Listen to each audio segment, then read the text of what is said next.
Anyway, thank you, guys. Should Americans be worried about inflation, sir?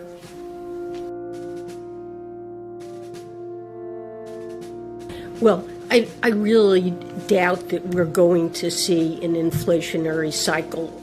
And by the way, talking inflation, the overwhelming consensus is going to pop up a little bit and then go back down. I don't know anybody, including Larry Summers, who's a friend of mine, who's worried about inflation.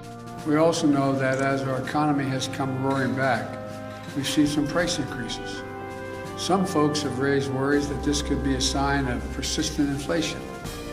But that's not our view. Making less than they did 2 years Inflation, ago. you said? Yeah. Okay.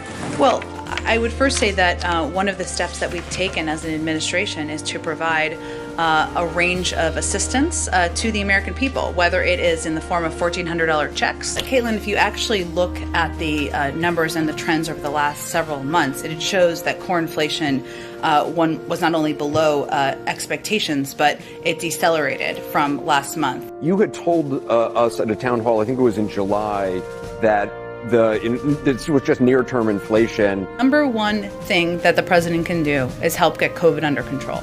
That we know is the root cause of inflation and the price increases we're seeing for a range of reasons. And finally, even as we meet to work out this challenge, it's important to maintain perspective. Prices have gone up, and families and individuals are dealing with the realities of that bread costs more, that gas costs more. Now we have to understand what that means. That's about the cost of living going up.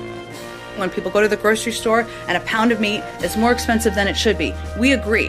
That's less related to supply chain issues. The inflation has everything to do with the supply chain.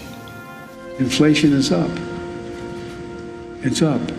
The second big reason for inflation is Vladimir Putin.